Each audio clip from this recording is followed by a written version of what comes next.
Of course, the Quran has what may be interpreted as violent passages. However, there's a difference between committing murder, which is not allowed. There's no ambiguity about that. If you kill one person, it's like you killed the population of the whole world. And if you save an innocent person, it's like you save the population of the whole world. You can't, there's no ambiguity in that. It's clear cut. So you can come in from an outside source, cherry pick something and say, well, this is what Islam is saying. No, it's not. You are not allowed to kill an innocent person.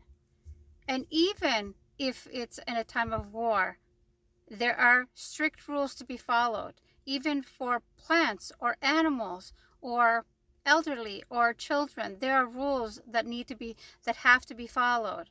Okay? There are people that do find something and they go with that, or people that have been brainwashed into following a certain ideology, and they can come across as, oh, they're following Islam, but they're not, because there's no ambiguity.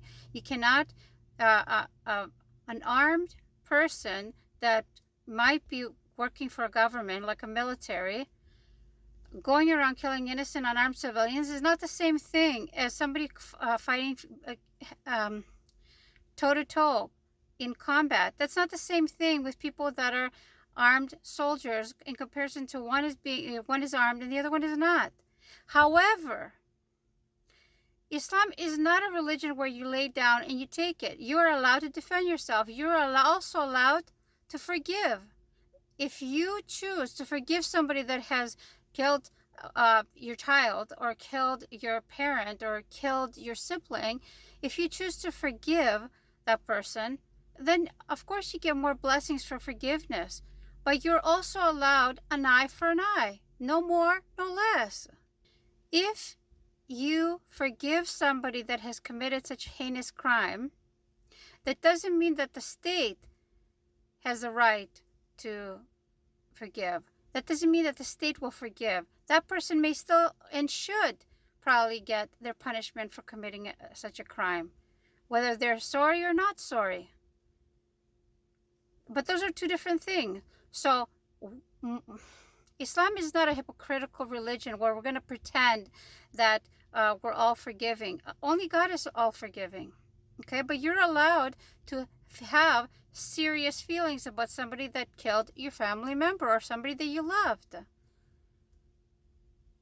In Christianity, of course, people are taught to turn the other cheek. I don't know anybody who subscribes to that in the moment that they would just turn the other cheek. I don't know anybody. Only somebody who doesn't feel powerful enough to defend themselves might turn the other cheek. But somebody who's confident in their skills and is not worried about, a gun versus a knife type situation.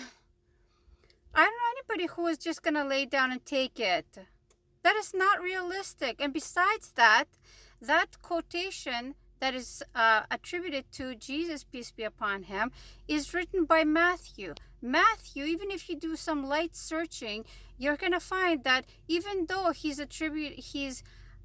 even though we've been given the idea that Matthew is the one that was the apostle of Jesus, the one that wrote the passage in the Bible called Matthew is not named Matthew. We don't know who Matthew is in that part of the Bible.